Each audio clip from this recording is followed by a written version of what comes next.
Hello, everybody. Welcome back to America TV. My name is Maya. I'm one of the e-guides at America, and we welcome our audience members joining us online. We truly hope that you are doing well and staying safe amidst this outbreak.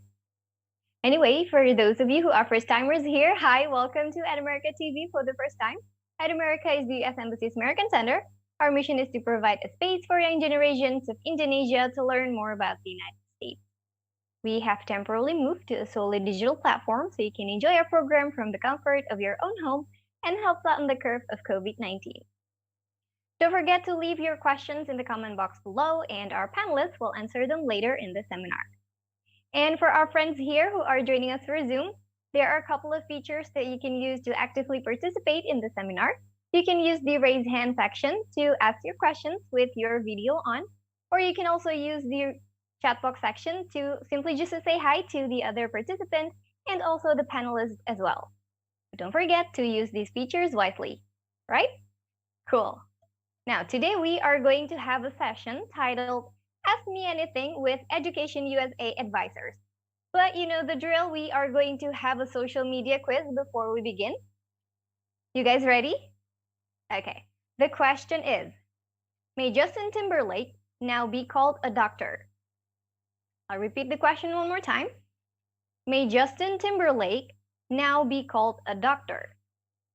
You can participate in this quiz through our social media comment section, and stay tuned till the end of this program to find out who got the right answer. One more thing before we begin, please don't hesitate to capture this moment and share your experience through your social media, and feel free to tag us at AT America. Now, without further ado, joining us, our speaker for today, our beautiful advisor, Kak Vina Alatas. Hi, Kak Vina. Hi, Maya. How are you doing? I'm doing great. How are you, Kak Vina? I'm pretty great, thank you. All right, Kak Vina, the floor is yours. Thank you, Maya. Hi, everybody. Thanks so much for joining in. My name is Vina. I'm one of the advisors for EducationUSA in America. But then again, as you may already know, we are currently going virtual. And if you were here yesterday, well, here we are again. We are so very excited because although we are now still working from home, the whole America team and EducationUSA, we are still be able to give you a lot of information about studying in the US. And tonight is very interesting. It's different than yesterday. Yesterday is, fully presentation. You have a lot of information to hear from when I was talking about the essay. But tonight it's all about, we're just going to have a lot of discussion. So I really urge you guys to ask as many questions as you guys have about studying in the US. All right. So tonight is the night when you are going to have your answer, not only for a particular topic, but literally everything. I would also like to say hi to everyone who is watching us from the other platform. So I'm currently in Zoom, and we have a number of people here in Zoom as well. But we are actually also available on the other platforms. So we are on Facebook, we are on Twitter, YouTube, and Instagram. So wherever you guys are watching this from, thanks so much for joining in. And if you have any questions, or if you have any opinion, you want to, just want to say hi, please do so in the comment or in the chat box wherever you guys are watching this event from. Let's see. So we don't have any presentation slides tonight, different than yesterday. But again, Santika and myself are going to have a lot of discussion together. And let's see. I am going to give you a little bit of introduction about Education USA, just in case this is your first time with us.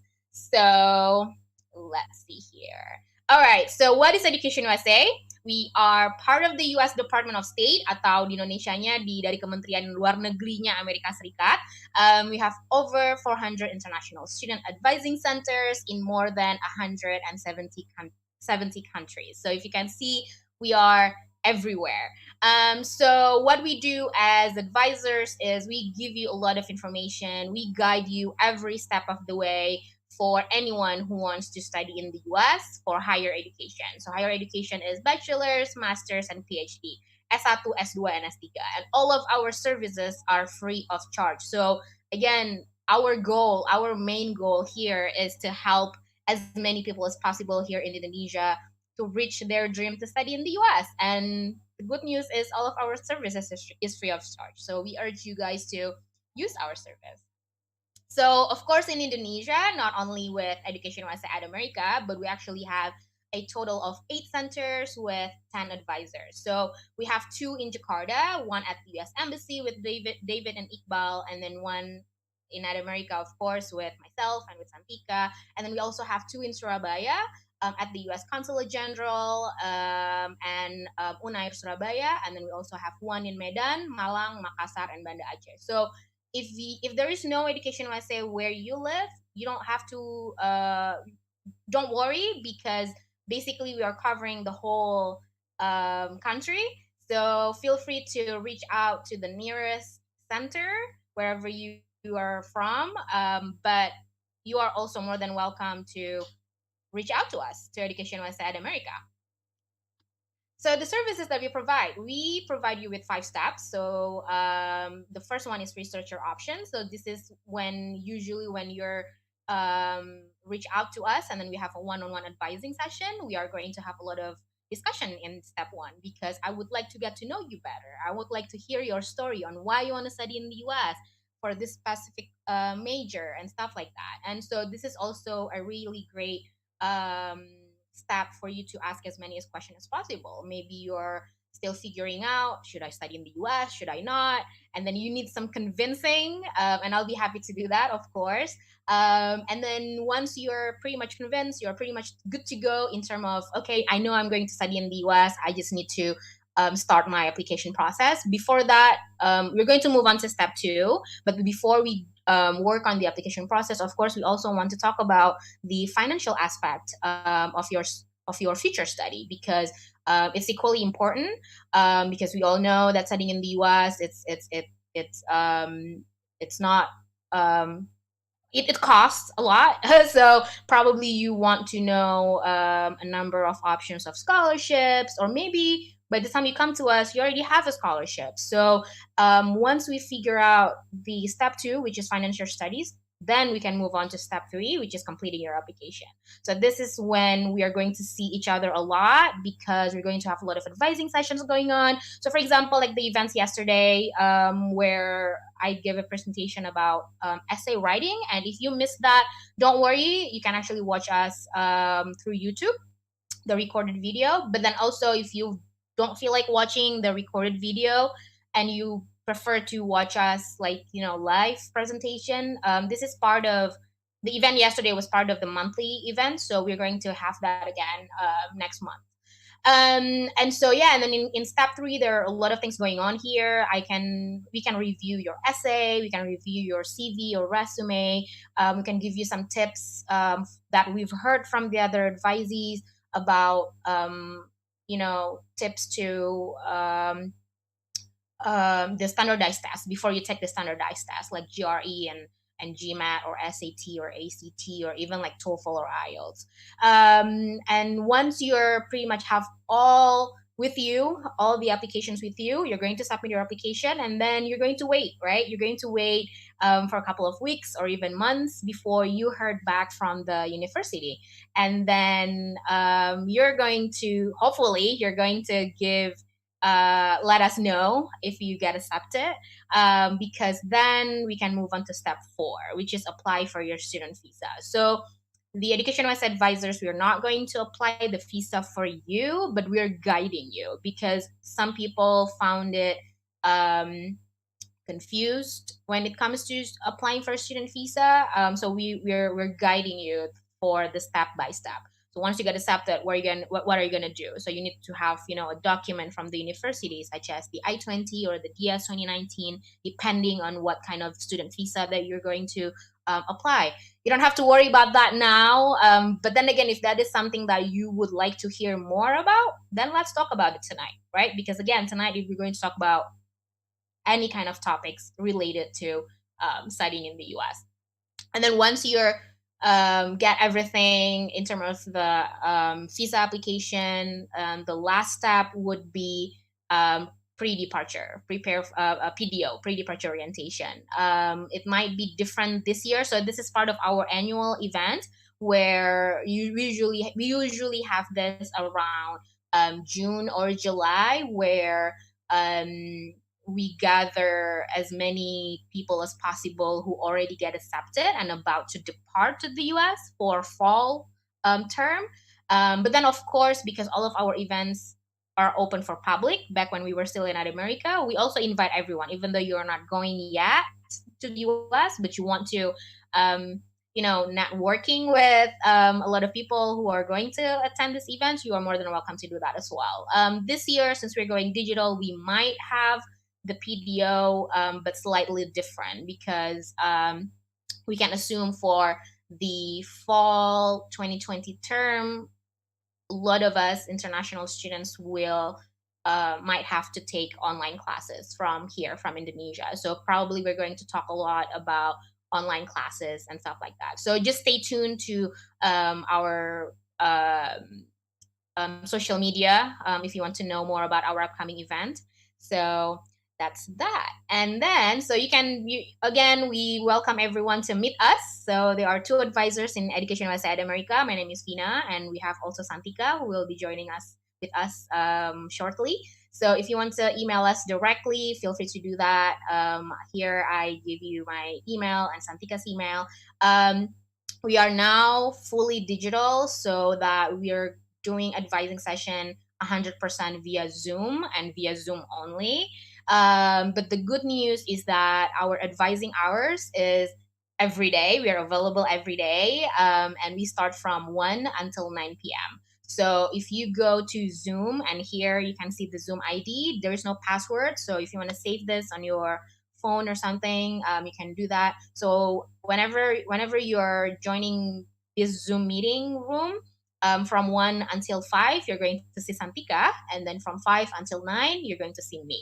So basically, I'm available also every day, except for days where there are events. So for example, like tonight, the Zoom meeting room is empty because I'm here running this event, right? So, but for example, like tomorrow, basically there's no event in the evening, so you are more than welcome to come to Zoom and have a chat.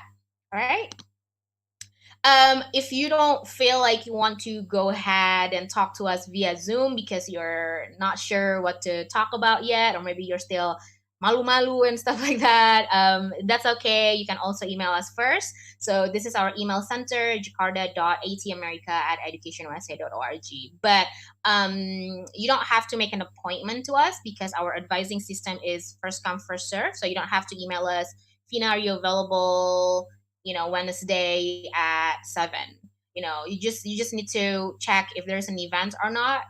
If there is no event, practically you can just come into Zoom And then our advising system is first come, first serve, meaning that as long as there is nobody in the Zoom room, then you're going to be the first. But if there is if I'm in the middle of an advising session, then you're going to be put in a waiting room, and then I'm going to give you a quick chat message in Zoom telling you that, hey, I'm currently in the middle of session, and then I give you some kind of approximate on how long I will have this session. So you are more than welcome either to leave the Zoom room and then come back later, or wait. All right.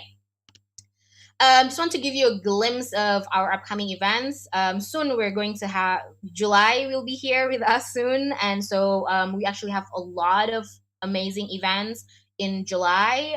One of them is part of our monthly event as well. So we're going to have yet another building strong CVs and resumes and letters of recommendation again on July 9th from 7 until 8:30.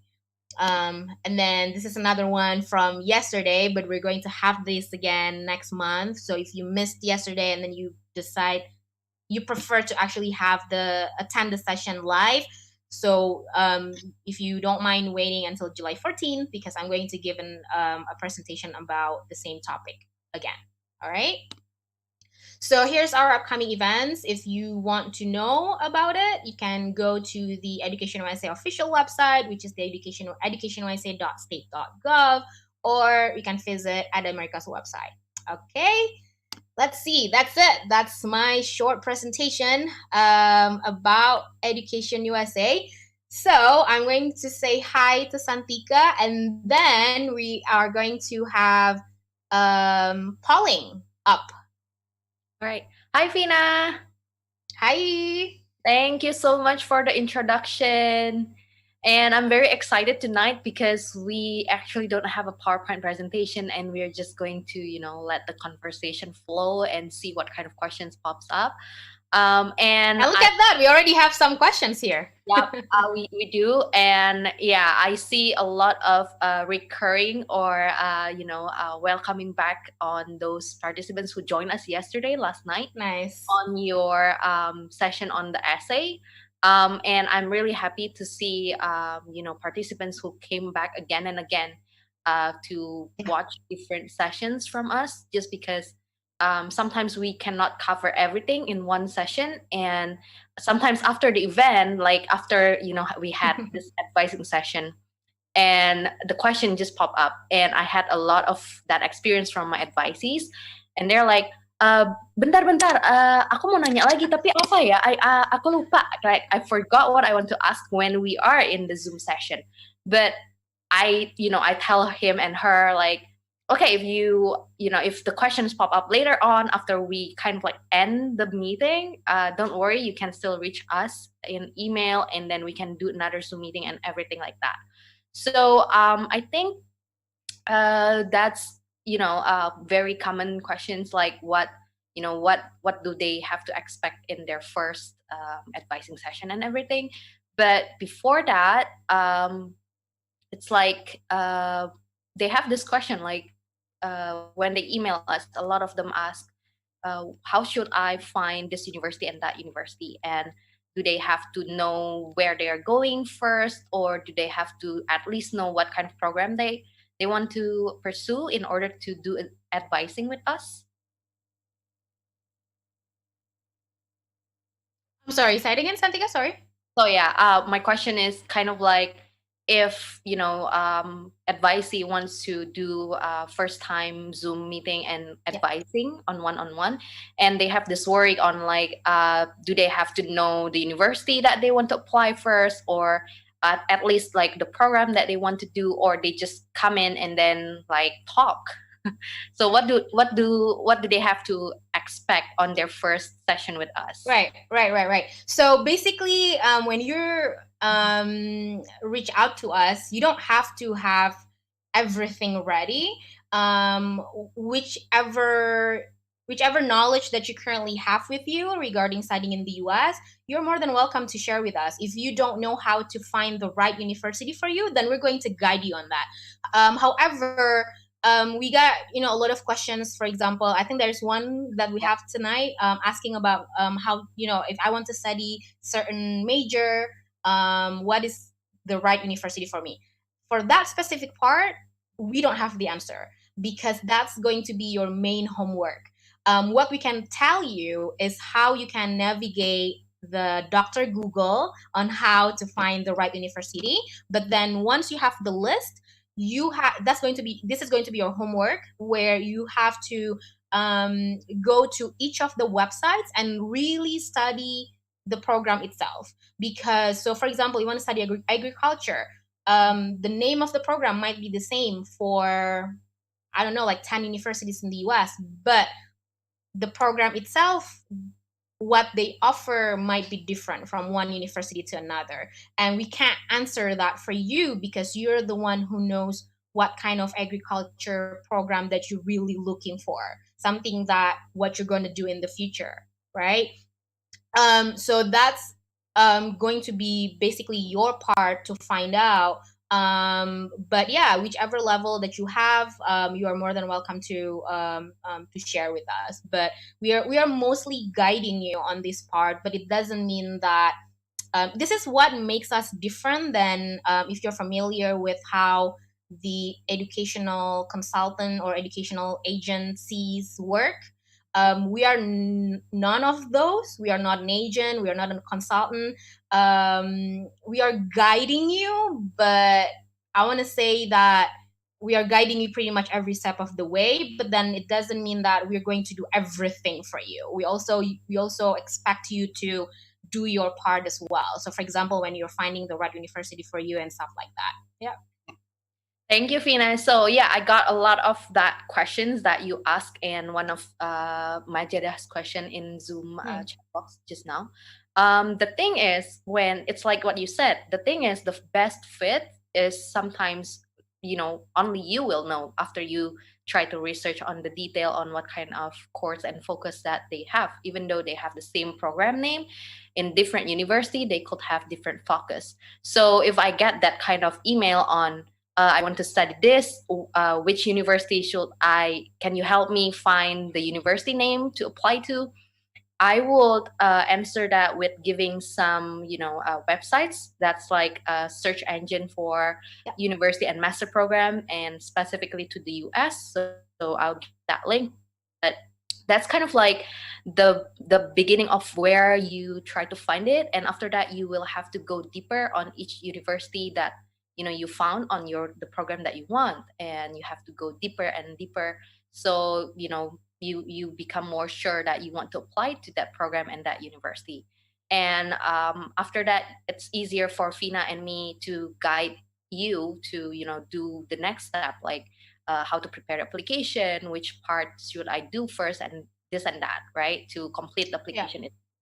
And yeah, I always also ask them whether, because I think when you want to choose the university, it's not as simple as that, especially when you want to apply for LPDP or Fulbright, right? Because they have this kind of different paths. Like for LPDP, you have to look at the university list and program list that they put on the website.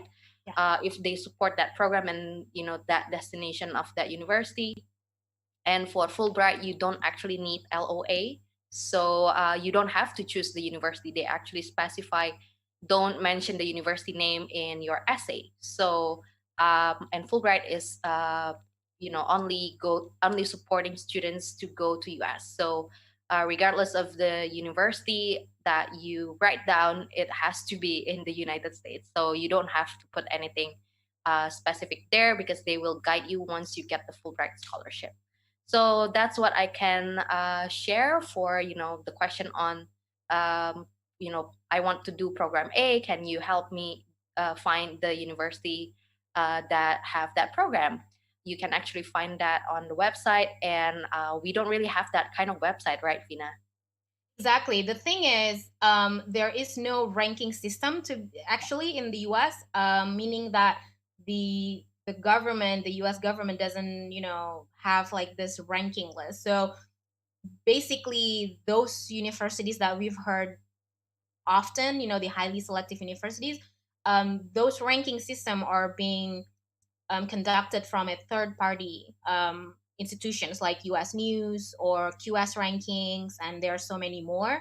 But when you are looking for the right campus for you, and this is the thing when you want to study in the US, especially master's degree, you don't want to just apply to a university just because it's number one, or just because it's the name is, you know, some universities that we've heard often, but because then I don't know, because the application process to the US is not as simple as a lot of us think. But then this is what I like, right? So when I say that, what do you guys think? When I say that applying to the US is hard, what do you guys think? Are you the type of person who will then think, oh well, okay, it's hard, I don't want to study in the US, then I prefer to study elsewhere? Because I'm telling you guys right now, if you want to study outside the US, it's not as going to be as complicated as if you want to study in the US, right? Or maybe we can fairly say that it's easier, or maybe it's easy, just simply easy. As long as you have a good grade, as long as you have good GPA, that's pretty much like what the university is really looking for, right? But that's not the case with the US. If you were here yesterday when I was talking about the essay, then you understand why.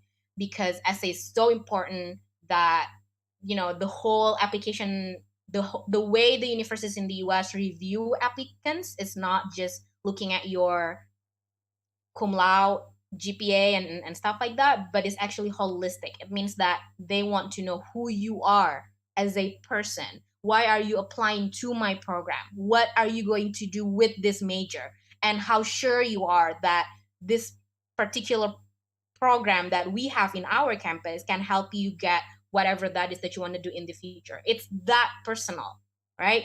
So it is hard. It is hard. But then this is what I love, because I mean, it doesn't mean that not a lot of Indonesians want to study in the US. We actually have a lot of Indonesians want to study in this, and this is why I'm here. This is why I love my job, and this is, I'm pretty sure this is why Santikas always also love your job, this similar job. Because look, like how many Indonesians that we have now, Santika, like over 100 who got an LOA for fall 2020. The majority of them, yeah, 120 something, right? And this is what I love about it, right? The fact that you know that it's really hard to study in the US, but these people still want to go through the whole thing. And you guys too, you guys who are watching the session, it means that whichever levels you guys are, right? Probably now you are still in a very, you know, you just kind of like want to know, what is this about studying in the US that's hard? Or maybe you're still, you know, figuring out if you should study in the US or not. But whatever that is, whichever level you guys are right now, it's already show that you want to hear something about the US. So then this is something that we're going to share a lot tonight. But one thing for sure is, yeah, applying to the US is not hard, but then use our service. This is what we are here for. So you don't have to struggle on your own. For example, essay writing is really hard, but then again, that's what we are here for. But yeah, so for coming back to one of the questions asking about, you know, asking for the particular university, I just do a really quick Google search just now. And then you just need to play around with the keywords, because like I said earlier, there is no like ranking system whatsoever. But when you want to look for the right university, you want to look for the right program, not the name of the university. And one way to do it is just play around with the keyword. So when I type modern farming US university, the words that keep coming in Google is not modern farming. Probably that's not the common type of program in the US. Like I've never heard master in modern farming. Maybe it's something new. But what came up is agriculture. So, and then, you know, and there are actually a lot of lists that will let you see what are the agriculture universities in the US, and then you can start from there. And then avoid just looking at ranking number 1 until 5, right? Because it doesn't really mean anything. You want to get to maybe like 10 to even 20 of those campuses, and then really look one by one of each of the university and learn about their agriculture program. And maybe one university has this courses in modern farming and other universities don't have. So yeah. Great. So I want to give a shout out. I forgot if I mentioned this before, but this session and every session that we do online in At America TV is being live streamed to 5 other platforms: to Facebook, Twitter, Instagram, Periscope, and I forgot what's one more. Yeah, but that's 5 platforms, and I want to give a shout out to Yossi. He's watching from the United States, and Oh, there, yeah, you know Yossi as well, and we are going to session with him, next week. That's 26th, I believe. Yeah, hi Yossi. Thanks for watching us from far away, and we are really happy that we could do this. Like, I think it's kind of like a blessing in disguise that we can do this online and have audience from different parts of the world, even not in Indonesia only. So that's that. And I think we have another question, but it's very interesting that you mentioned highly selective university. And Betari here in Zoom actually asked if it's Ivy League. So that's, yes, the popular term, but we kind of prefer the term highly selective, just because I think Ivy League is only, is very small number of universities, and actually highly selective is more suitable because then not only Ivy League have a very low acceptance rate, so that's why we call them highly selective universities. Yeah, and let me talk a little bit. I don't know, like, I'm not just saying that this is only for in Indonesia, pretty much like everywhere, right? When you want to study in the US, some of us think that it's not worth it to study in the US to lesser known schools. So a lot of us only think that I have to go to this, highly selective universities. And a lot of people use the term Ivy League for all those universities that we've heard a lot, including like MIT, including NYU, including UC Berkeley, Stanford. A lot of us thought it's Ivy League. In fact, it's not. Ivy League is only 8 schools. And if you want to look it up, the story what started as Ivy League, so it's actually a sports kind of like, what do you call it?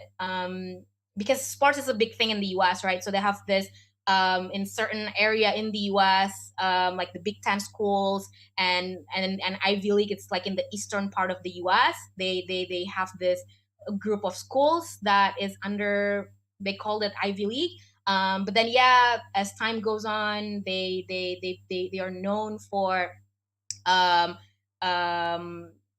to be one of those universities that's really what do you call that? Really competitive, selective, exactly. But it's not only Ivy League, right? We also have MIT, for example. MIT is not Ivy League, but it's so hard to get in, right? But then again, not only those schools that we've heard a lot, like Stanford or UC Berkeley or UCLA and NYU and MIT.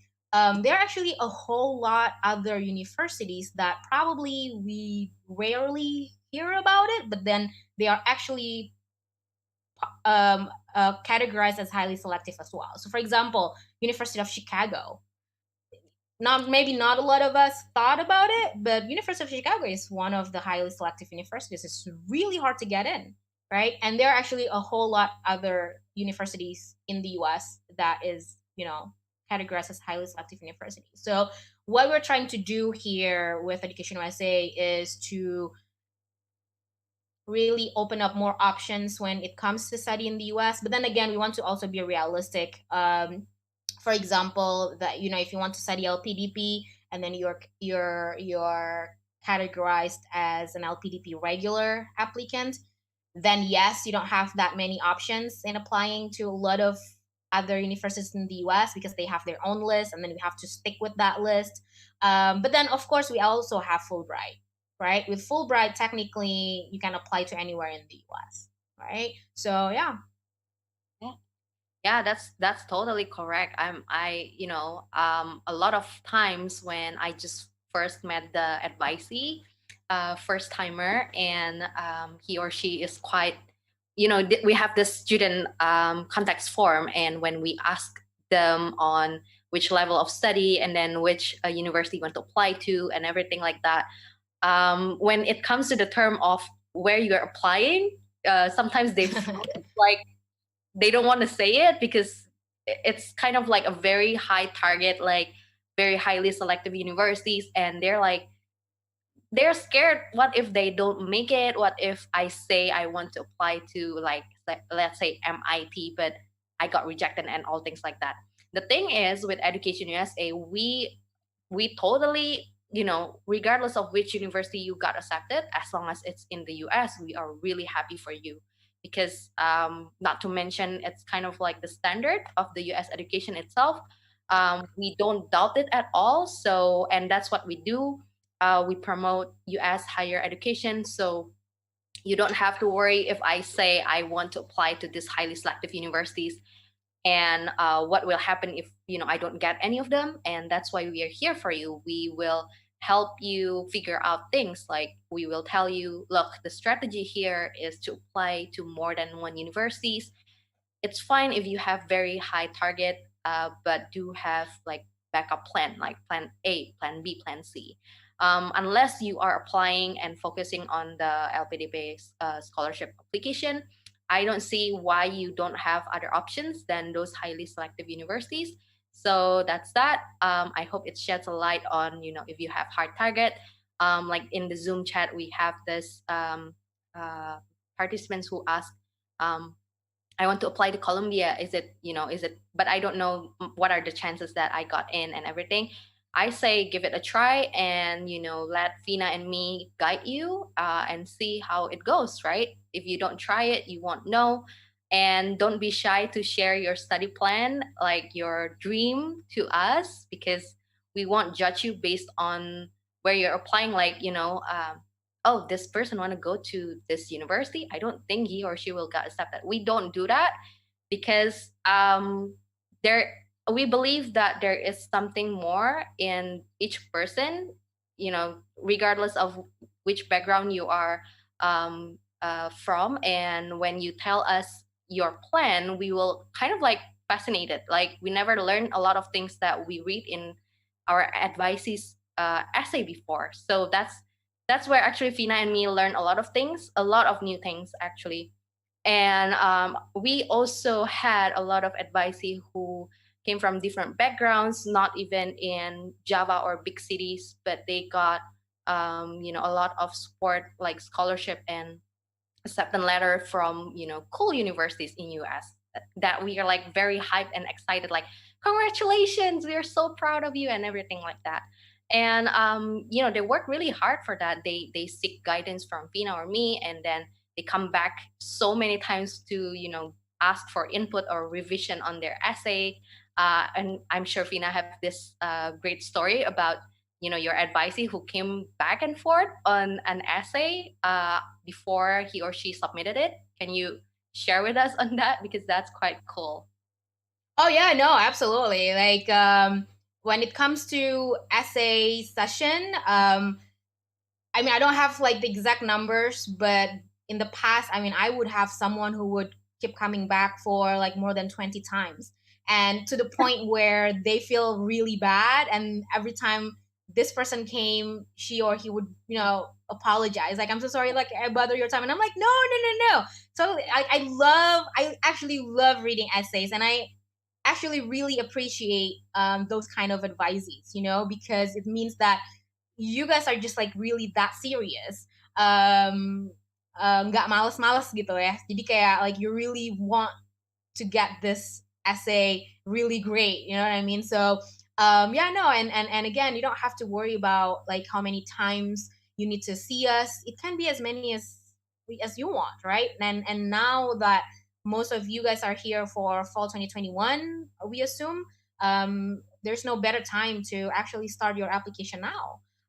Probably you have some of the universities that will have the deadline in, I don't know, like probably September, October. Maybe some of you guys think, oh, we still have a lot of time because now it's still June. Don't think that way, because then again, you might actually stuck for some times in the essay, and we don't want to be in a hurry when it comes to essay writing, or maybe even like about standardized tests. Which, speaking about standardized tests, I think we have a number of questions here, asking about GRE, about GMAT. So is that okay if I just go ahead and answer this, Antika, or do you want to add something more? Yeah, you can go ahead and answer. Right. Okay. So we have Betari Bunga here. Asked about, I have noticed that several courses require GRE. Would you explain what GRE is and how to get GRE? So GRE is so in the US, when you want to study master's degree or PhD, one of the requirements that the universities are asking is standardized tests. So there are two standardized tests: the English standardized test, which is the Toefl and Ielts. Basically, those are something that you have to take, and then some universities will ask you for a GRE or GMAT, but not for. So, for example, if you want to study LLM, if you want to study law, you're not required to take any GRE or GMAT. But the other majority of programs will ask you for GRE or GMAT. But then again, there are also a number of universities that do not even ask GRE or GMAT. So GMAT is another type of standardized test. It's specifically for MBA program, or for if you want to study business. GRE is the one that is more common, right? GRE stands for, if I'm not mistaken, Graduate Record Examinations. So it consists of English, a quite high level of English. They call it verbal, and then they also have the they call it qualitative, and then quantitative. Quantitative is the math. So they have English and math. So when there are new advisors coming in, and then they said that, yeah, I will have to take GRE. Usually the questions that I ask them is, how strong is your math? I just need the answer yes or no. So if you say that, yeah, I'm quite strong in math, then I would say that you are almost pretty much good to go in GRE. The reasons why I'm asking that is because the verbal section of the GRE is we found that very, very challenging, because it's a very high level of English. And of course, at least for us Indonesians, English is not our first language. So a lot of us found it really, really challenging for the verbal part. But if you actually can do good in your math section, let's hope that the university will like the ending score. Although there are also some universities that, if the verbal section is really that low, they might not accept you. So that's that. So it depends better on what major that you want to study. We actually now see more and more universities in the US waive this type of test. So, for example, we see a lot of education department for graduate study that no longer requires applicants to take GRE. And this is actually before COVID. However, now that we are in this situation with the COVID-19, there are actually now even more universities in the US that do not require you to take GRE or even standardized tests like SAT or ACT if you want to study bachelor's degree. So I would say use this as an advantage, because it's actually quite normal that if you want to study in the US and then you're actually looking for a specific universities that do not require GRE, that's totally okay. We don't have the list on that. That's also something that you have to find out on your own. So that is GRE. And how to get GRE? So GRE, you can go to ets.org, ets.org. It's the same as if you want to apply for a TOEFL IBT. So if you want to apply for TOEFL IBT, you also go to ets.org. So they are under one institution. And there are actually a lot of programs that you can actually learn GRE. The one that the one that you pay and free. In it, for example, like in America, we actually had workshops on TOEFL, IBT, and GRE, full prep course, and it's for free. We had that for 12 total, 12 sessions. I believe we have the recording videos of that, so feel free to reach out to us if you want, or maybe you can find it on Edamerica's YouTube. But then there are also online platform that you can learn GRE from. So that's how you want to start your preparation for the GRE. And then Betari also asking about, would you suggest us on how many US universities we should apply at the same time? Technically, if you want to apply to the US, there is no limit. So you can actually apply as many as you want. But ideally, we recommend you to apply to 6 campuses. So we usually have a breakdown the category of school to 3 different category: the rich school, the target school, and the safety school. So rich school, or maybe we can call it the dream school, are the schools that, again, those universities that is very highly selective, and then you can pick probably like 1 or 2 of those. And then target schools are schools that have, you have a good chance of getting in. We're talking about 50% chance of you getting in. And then we also have safety schools, where you have 70% and up chance of getting in. Now, a lot of us thought safety schools mean schools that, it's not a good schools, right? Because it's so easy to get in. Not at all.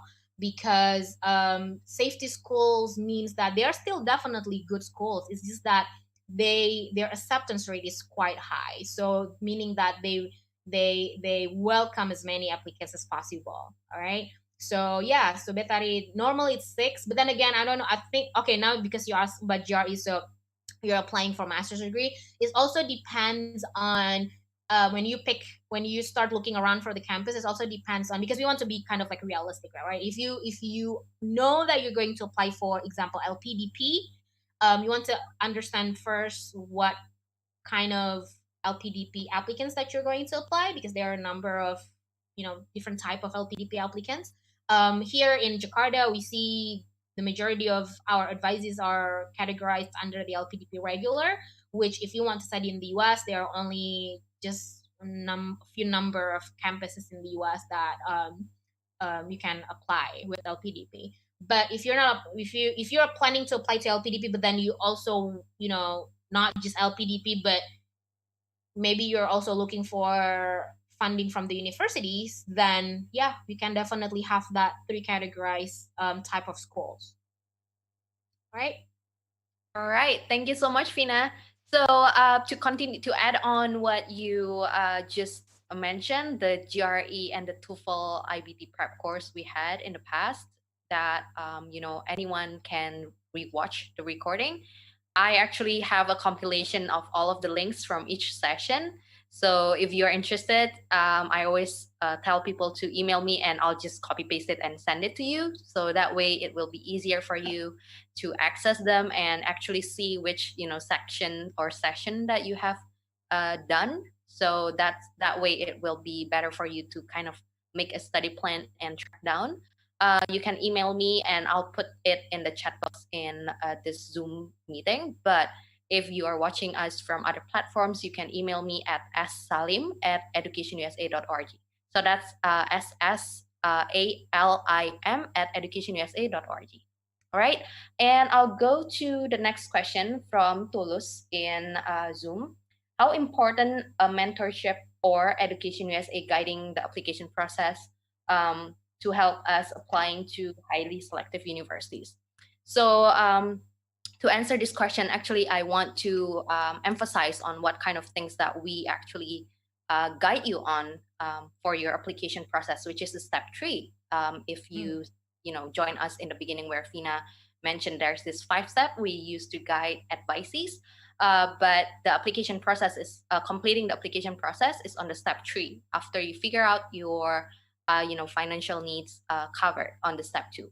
So this step 3, including to complete every application documents like your GRE, your TOEFL, or your Ielts, or your GMAT, your essay, transcript, and everything. Letter of recommendations also, CV and resume. And so Fina and me, our most popular and highly demanded service or guidance, necessary, is on the essay input or review, and the CV or resume review that we give for free. So all of these steps and guidance Education USA provide are free. And I know Fina always mentioned this is kind of like too good to be true, but this is true. So make use of that, and we are here for you. The most popular one is, of course, the essay and the CV or resume, but a lot of advice also come to us to ask tips on letter of recommendation. And if you are confused, or you have questions, or you need some tips, we surely have that. And for the essay input and the CV or resume, I think that's very crucial for your application. Like the very crucial piece in your application, because then for CV, let's say you cannot modify anything else because then it's in the past. And if you put in your GPA or where you study for your previous degree, like your S1 or S2, that cannot be changed, right? But what you can modify or really, really show the admission committee who you really are, like to strengthen your whole application, is your essay, your statement of purpose or personal essay. That's where you boost your overall application. And if you cannot write a really good essay, I think that will be you will be kind of like wasting the application itself, because then the rest of the things, like if you can think about it, like letter of recommendation, it's kind of like you don't have control over because someone is writing for you, right? And the rest of the things like TOEFL and or IELTS or GRE or GMAT, those are like score. You can retake them, of course, but how many times you are going to retake them to make them better? But for essay, you have this freedom to kind of edit them and then ask Fina or me, do you understand what I'm trying to say here? Do you think my essay is good enough? And things like that. You can even go to other person as well as a stranger to ask if they understand what you're saying. So I think that's very crucial, that what we can guide you on this third step to complete your application.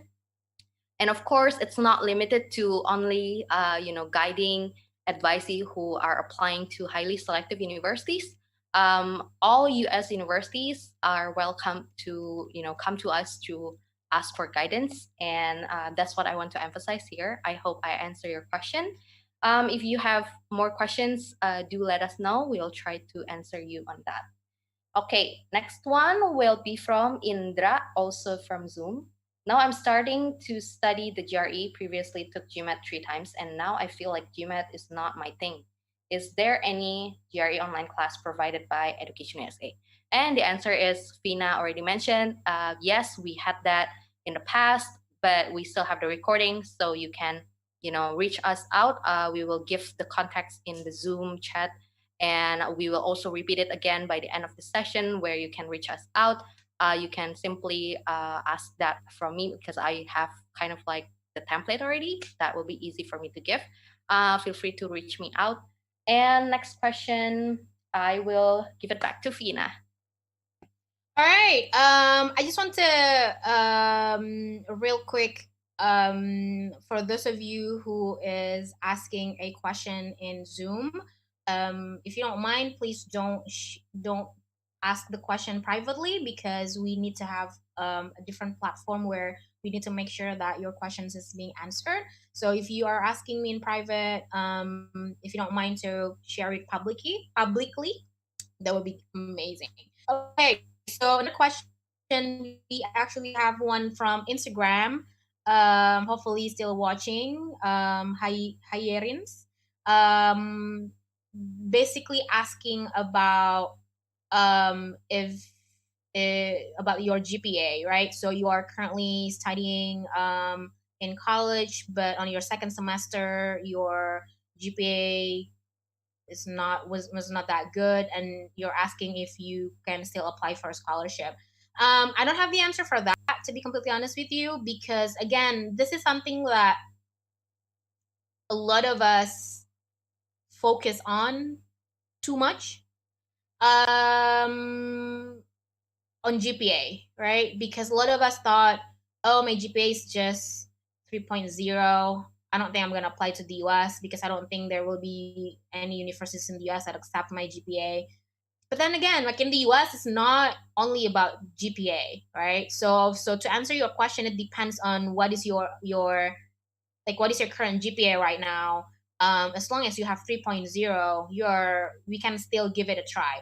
Yes, if you are applying to highly selective universities, they will take a look at your GPA, but then again, it doesn't mean that if they see your 3.0 GPA or 3.1 GPA, they will automatically reject your application.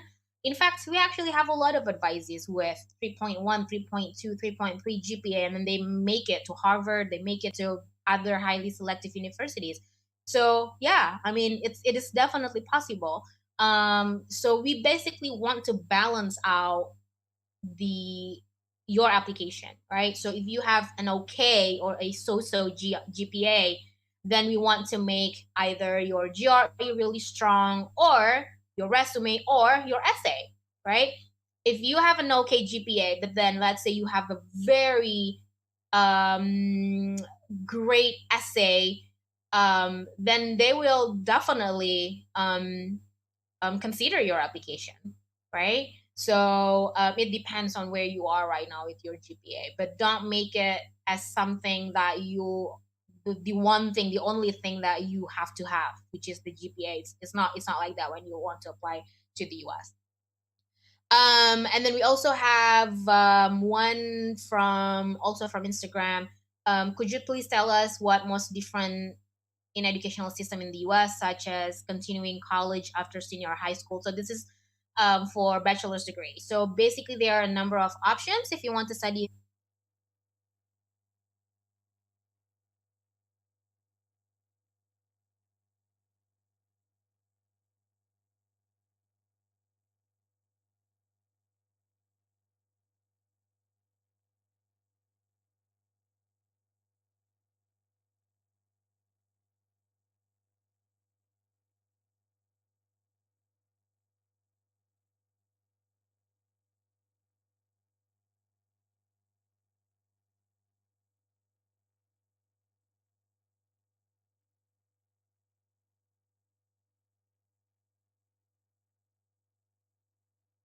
Are just overwhelmed with the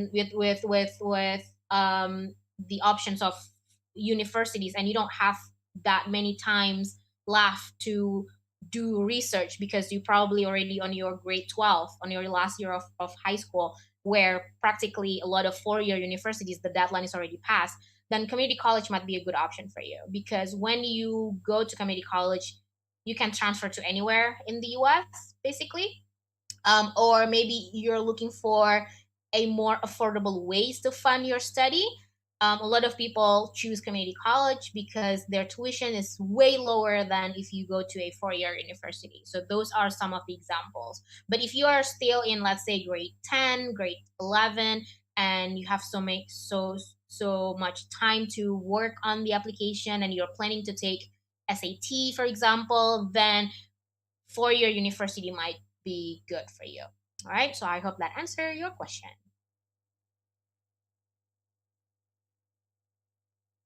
Santika, do you want to? Yeah. So I have this question from Arifah in Zoom.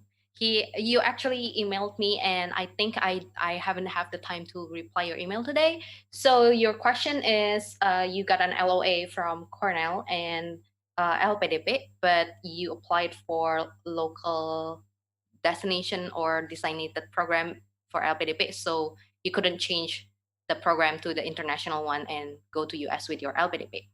And your question is, so I tried to get another source of funding. You found that there's international student loan that offer interest-free loans. It will be possible for me to pay the loan installment if I have a decent job in the after the graduation.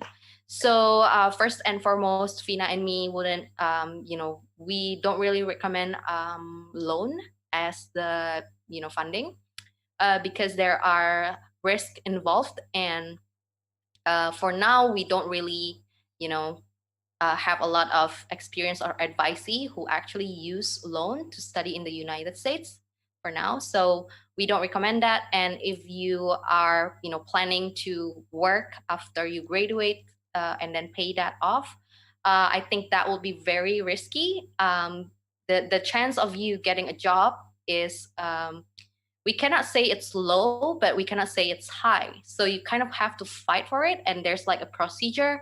Plus, when you are a student, you have to maintain your student visa. If you work outside of the campus, that will be illegal and terminate your whole student visa and get you deported. So you don't want to do that. But after you want to, after you are about to graduate, there's this thing called OPT, optional practical training, that you can apply for. But the duration that you can work in the United States after you graduate under OPT is limited to 1 year, or additional 2 years if you are in STEM field. So STEM field is science, technology, engineering, and mathematics. So I won't recommend you to take a loan and with a plan in mind to pay them if you work in the United States, because we don't that's the regulation for now. But what if after you are about to graduate, the regulation change and things just change, right? It's just very uncertain. I wouldn't recommend that. And it's quite unfortunate to hear that you already got the funding, even though it's a wrong in the wrong section and the LOA. But yeah, that just happens. I would recommend you to try to ask for a deferral on your acceptance, and see if you can try to find other source of funding like scholarship in other means, but not the loan. That's that. All right. Yeah, or if I may ask, if so LPDP doesn't allow you to move from domestic to international, right? So is it possible that you make your status as an LPDP awardee, how do you say it? So you make like that you're no longer an LPDP awardee, and then you apply again as a fresh applicant. But then this time you're applying as an LPDP to go to the I actually to study asked abroad. Arifah that, but I think Okay. he or she replied me with kind of like age restriction or something. I'm not familiar with that age restriction. Does LPDP have age restriction? I think they do have age restriction. Yeah. Yeah. Okay. So yeah, I think you can try to find other scholarship that don't have age restrictions, and there are other opportunities if you look around, right? Don't give up on that yet. Yep. Okay. Do we have other questions? I don't think we have other questions for now. There's one in Instagram, which is, well, it's nice. It's just asking, I'm 33 years old who always dream about studying in the US. Is it still possible for me? Well, I mean, the answer is, from the university perspective, you can actually apply to study in the US, no matter how old you are, right? But you definitely want to think about during the visa interview, because it really depends. Like if you are 33 and you want to continue master's degree or PhD, it's still, it makes sense. But we in the past had a number of people where you are 33 or 30 something, and then you want to study bachelor's degree, then that's going to raise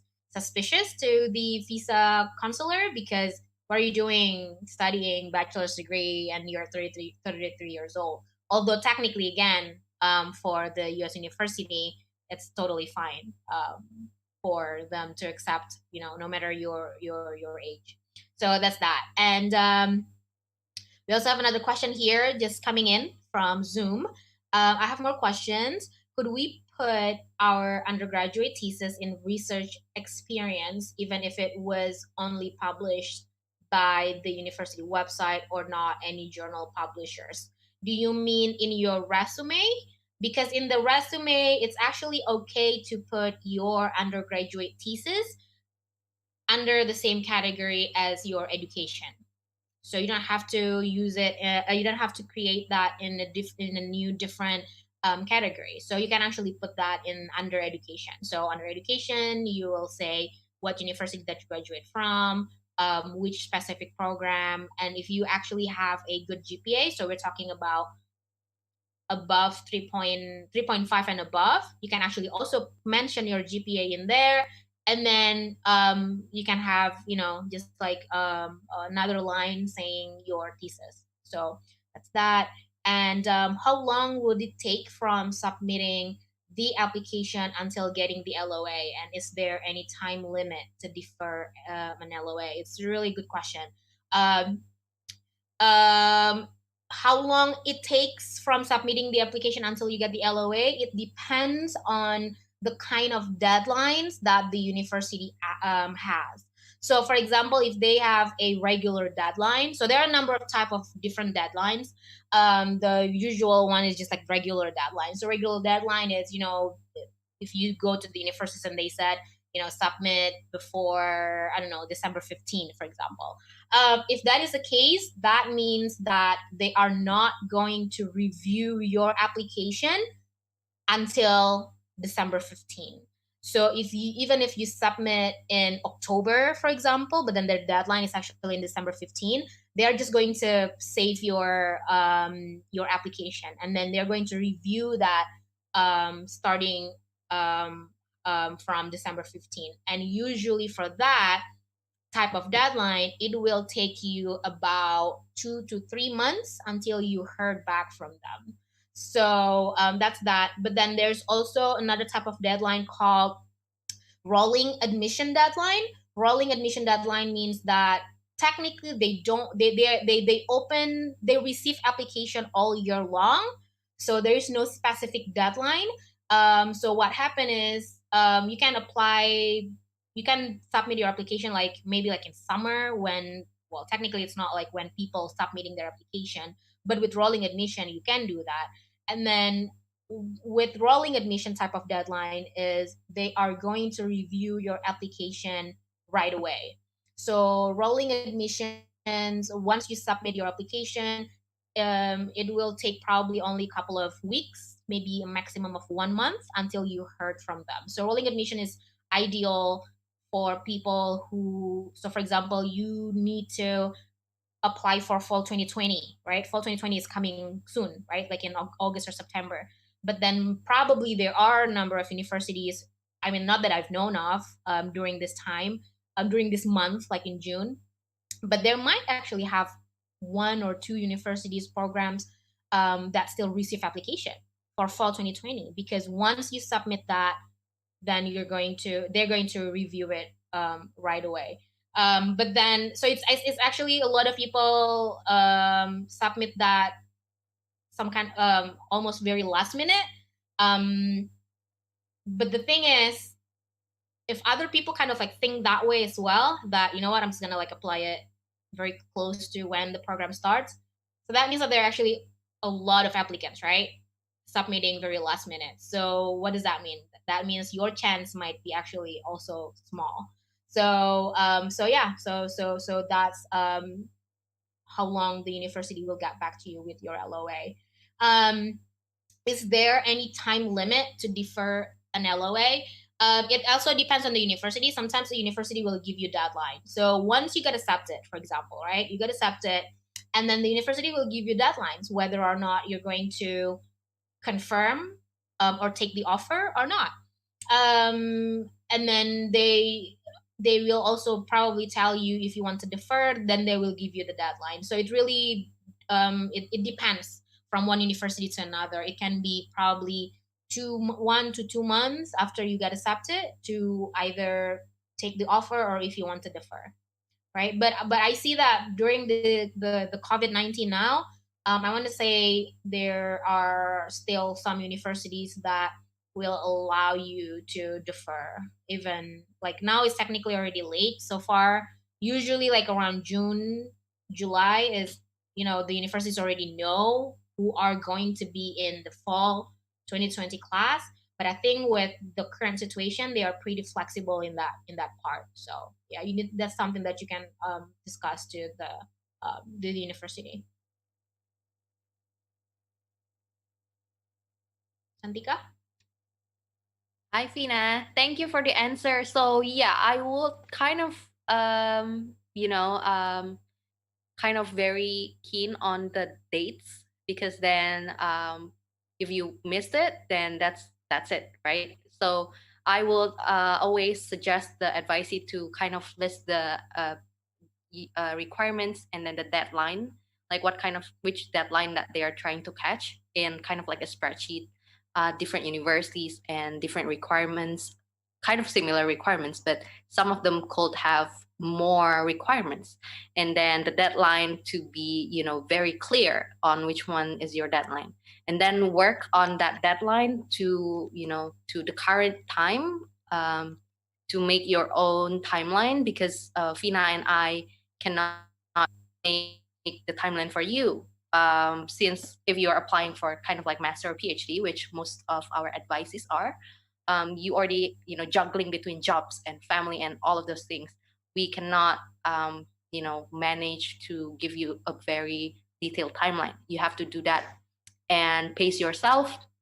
Work on your target. If you have a deadline on, let's say, December 15, and you want to submit it early December. So you have to get everything submitted and sent, shipped, or whatever, like the parcel or things that you have to send directly on the physical document very early on. Before, you have to think about like the arrival time have to be aligned with what you are trying to catch on the deadline. All right, and next question will be from Sahril in Zoom. Hi, Santika and Fina. Since the US really uphold originality and that any form of plagiarism are not tolerable at all, so do you have any suggestion for a more accurate and valid plagiarism checker that we can use prior to submit our document, particularly the essay? So this is a very good question, and unfortunately, this is my first time getting this question. I used back in college days, I always have this essay checker, or like plagiarism checker from the university. So you have to submit your essay through that portal first before you able to submit it as your kind of homework or task to be graded.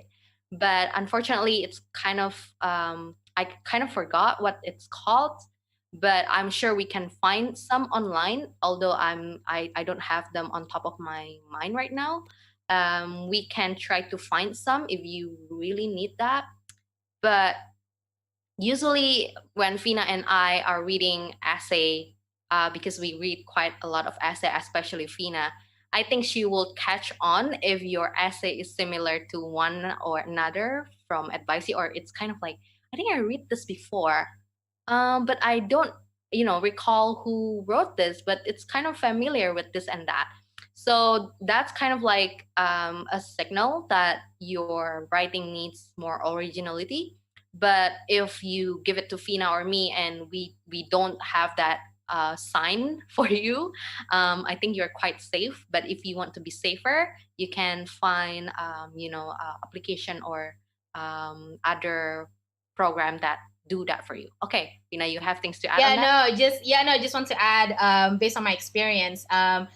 So first of all, I'm not an English native speaker. I'm fully Indonesian. But I would have a number of advices in the past, not a lot, probably it's like one a year, where I would definitely see that there is some kind of plagiarism going on. So for example, like I know this person for quite some times. I know where this person's level of English is in terms of writing. So we've been working together for quite some time, and then we were still a bit struggling in the writing style. And then one session, one of the many sessions that we had, she would have one particular paragraph where I'm pretty sure it's plagiarism. She plagiarized that from somewhere, because that one particular paragraph is just so perfect. But then in terms of like the English, but then the next paragraphs is back to this person's writing style. So that's something that I will catch that and tell them, right? Tell the students that if I can catch it, an Indonesian, a full Indonesian, English is not my first language. If I can catch that, can you imagine how fast the university, the admissions committee can catch that as well? So we definitely want to be very careful on that. And I think you're asking specifically if there is a plagiarism checker. I mean, I don't know, but I mean, have you checked Grammarly? I mean, I'm not a big fan of Grammarly. I mean, a lot of our advisees come to us for the structure and everything because, again, if you were here yesterday, we tell everyone that, and I'm telling it now again, that when it comes to essay review, we're not looking at your grammar at all. Because again, I'm not an English native speaker. You have to go to an English native speaker, preferably Americans, because Americans have uh, this one particular ways in saying or in writing it in an American way, which is like always nice, but it doesn't always have to be an American. But if you can, that would be great. So yeah, we only work on the structure, and then a lot of the advisees believe that they don't have to go through an English native speaker to get their essays checked on, because they believe that Grammarly, the Grammarly website, will be fine. But no, don't. I mean, yes, as like for once you can do Grammarly, but then you still definitely need to get it checked by the real person. You know what I mean? Like not just like a computer, just like a program. Yeah. It actually got me thinking, Fina. So can you imagine if every person write essay using this Grammarly? It will be the Grammarly style because it's kind of like a program, Yeah.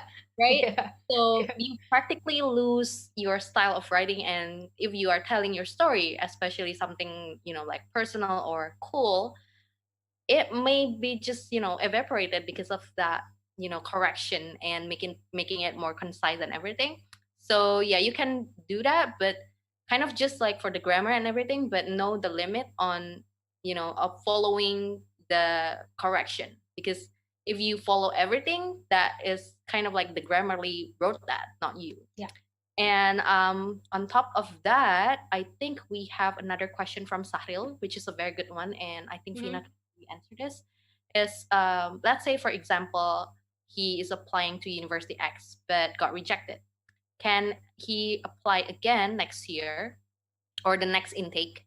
Uh, does he still have the chance to be admitted to the university, the same university? Yeah, but you have to wait for another year.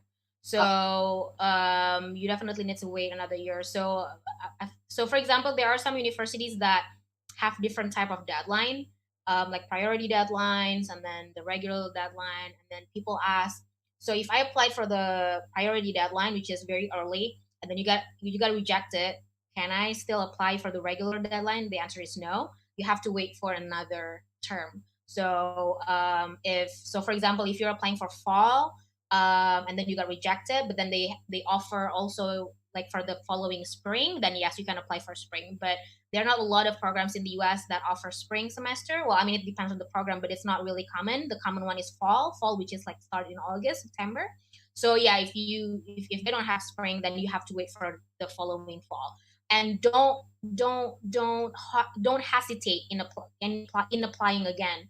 So it doesn't mean that you got rejected the first time and then the second time they will be like, oh my God, we already rejected this person the first time. Like, why is he or she applying again? No, they're going to look at your application as something new again. But then yes, they technically still save your application from the first time, and they might actually go over again your application, probably your essay or maybe your resume, and then they want to kind of like um, see the comparison on what is different than when you're applying for the following term. But yeah, don't hesitate on not applying. So just apply, and it's actually really good because it kind of like shows to the universities that you're very determined, that you got rejected, but it doesn't mean that you're not applying again. So you're still applying. So it's actually a really good thing. Yep. So it's safe to say if you got rejected and then you apply again, but with a more, like a more competitive, like stronger application, that will be better. But there will be some things that will be, the same. I got a lot of questions on. So can I reuse the letter of recommendation from last year to, use it again? And yeah. I wouldn't recommend that because when you get rejected, sometimes or oftentimes the universities won't tell you the reason why you got rejected. So there are actually a lot of we can make a lot of assumptions on why you got rejected. It can be probably your resume is not that strong, or maybe your essay is not that strong, or maybe the letters of recommendation is not that strong. So we want to assume that everything is why they reject it, right? So that means that when you apply it again, you want to have like a fresh new document. So if I wouldn't recommend that. So if you can find another referees or recommenders, then that would be really great, unless you really couldn't find any other recommenders. So then yeah, probably that's okay. But yeah, definitely like in the essay, you definitely want to work on that as well.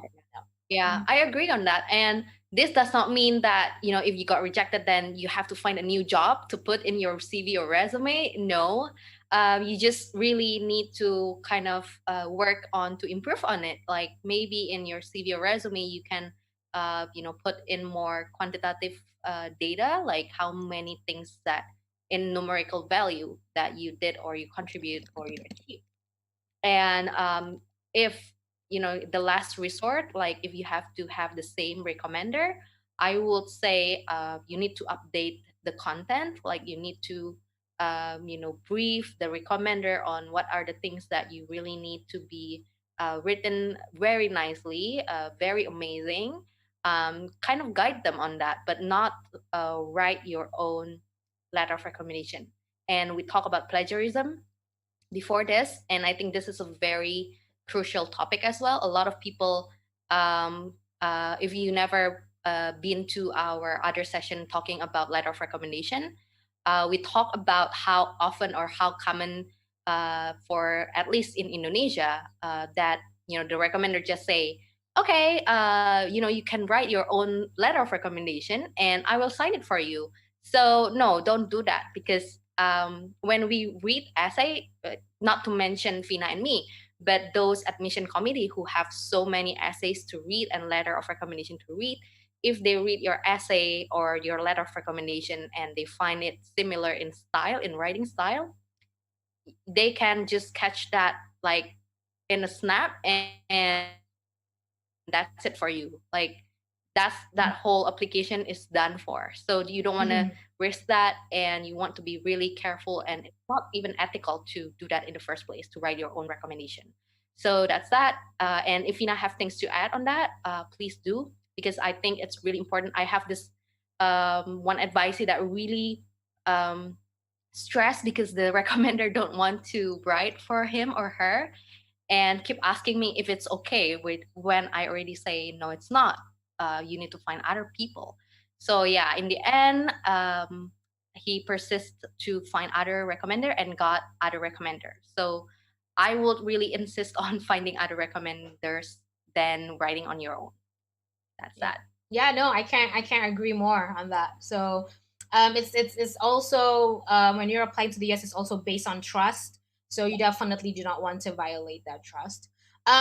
We have a question from all the way from Ethiopia. I was surprised. Wow. From Hashmate11 from Instagram. I'm Ashanafi from Ethiopia. Can I study in America without Ielts or TOEFL? And this is a really good question because this, well, technically it's applicable to us as well here in Indonesia. And can I also get scholarship? Currently, COVID-19 lockdown challenges.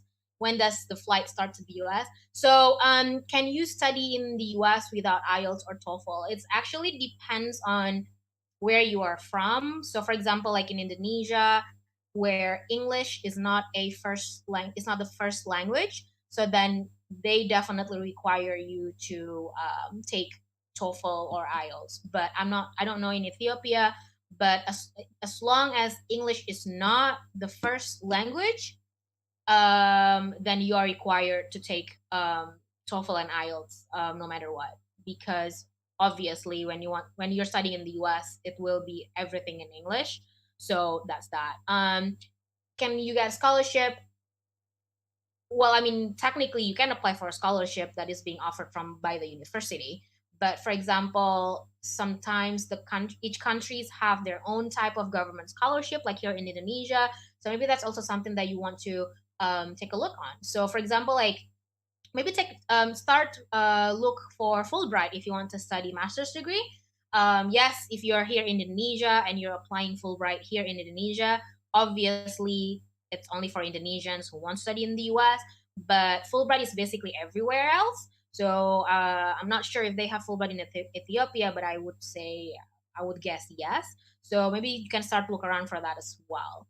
I don't know. I mean, we don't know when or like if you can actually now be in the US. That's not our expertise. This is definitely something that you want to go check at the US Embassy where you are from. So I hope that answered. We only have about 6 minutes now. Wow, and still have some questions, and it's great. I love this. So let's do it real quick. Um, let's see. We got another question from Instagram. Is it possible to apply for different field of study with our former education background? If yes, how it works, and if no, why? When is the best time to send the completed application?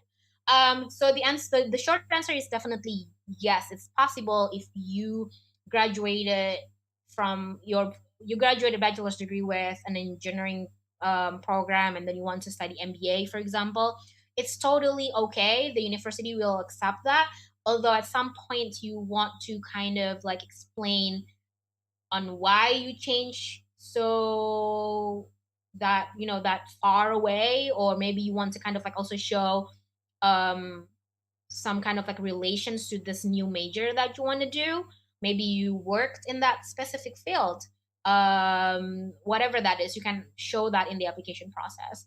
However, if you want to apply for a scholarship like the LPDP, I'm not saying that LPDP won't allow you to apply for a program that is different from your previous degree, but they might going to really ask you a lot of questions on why you're changing the major. So as long as you have a good reason on why you're changing the major, then I think you're pretty much good to go.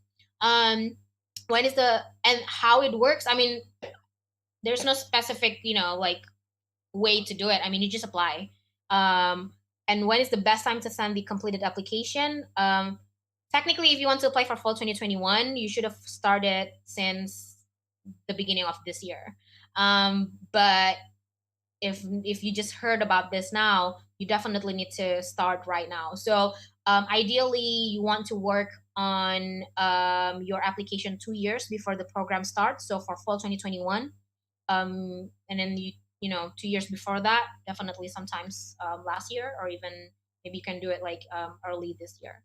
So all right, we still have two short questions, and I will do my best to answer them quickly, Vina. So yeah, another question from YouTube: where can we get recommendation letter? So as long as that person is kind of the position like in the company or in the university is kind of not the same as you. So if you're a student, that will be like your professor. If you are a manager, that will be kind of your senior manager for a recommendation letter. mm-hmm. So someone who's kind of like on top of you. But I wouldn't say the position have the higher the position will be a guarantee that the letter of recommendation will be better. So yeah, it really depends on the content, not who write it for you. And we also had this experience where our advisee asked for a recommendation letter from the volunteer community that he went to, kind of like the supervisor or like the leader of the volunteer group. That will be very nice as well.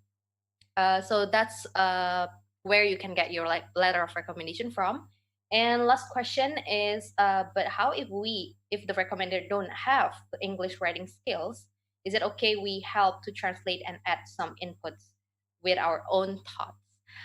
Very good question. We usually recommend, you to ease the recommender, like, oh, we are going to translate our transcript, so we can also translate your letter of recommendation for me, while I'm, like sekalian gitu. You want to translate this to the U.S. Sworn translator list. So we have that list, sworn translator list in the U.S. Embassy website. If you cannot find it, you can try to find Fina or me. We'll give the link to you. But yeah, you can totally translate it, but do not add your own thoughts into it. You can give them input on, do you remember when we did this project, or when I was in this course, taking this major with you, I did this and that. It was so challenging, but I succeeded, and things like that. But that's totally okay. But adding your own paragraphs and words in it, it's not okay. And you can definitely translate it with the US sworn translator list from the US Embassy. All right, I hope that answers the questions that we have tonight. If you have more questions, don't hesitate to contact us through email, jakarta.atamerica@educationusa.org, or you can join us from Zoom. We are available every day from 1 until 9 p.m., except when we are doing this kind of session. Our meeting ID is 27276124396. So if you're shy, you don't want to join us directly in Zoom, you can email us first. Or if you think the question can be answered in email, then go ahead, and anything that makes you more comfortable, and we will try our best to guide you for your study in the United States. I think that's it for me and Fina tonight, and I really thank everybody who's watching from all platforms and joining us tonight. See you in our next event, and I'll give it back to Maya. Thank you so much, Kafina and Kasantika, for a very insightful session. We'll see you again next time. Now, the rest of you, please don't go anywhere, because I have the name of the winner for our social media quiz today. Earlier in this event, I asked you guys, may Justin Timberlake now be called a doctor? And the right answer is yes. Justin Timberlake, who is known for his works as an author, actor, and 10 times Grammy Award-winning musician, earned his honorary Doctor of Music degree from Berklee College of Music. And our winner for today is Azira Zalma Aleida Majid from Facebook. Congratulations, Azira. Now you may be wondering, how can I develop an awesome idea for a place like this? Easy. You can go to our website at www.atamerica.or.id, click Create an Event, and collaborate with us. All proposals coming to us will be reviewed, and your event might be featured here soon. And while you're on our website, feel free to subscribe to our newsletters for weekly event updates sent straight to your inbox. All right, everybody, I think that wraps up this episode. It has been really fun, but unfortunately, we have to say goodbye for now. Don't forget to follow us on Instagram, Facebook, Twitter at ATAmerica for event updates, fun content, and so much more. Also, don't forget to subscribe to our YouTube channel as well. Thank you so much for tuning in. We'll see you again in our next program. Bye!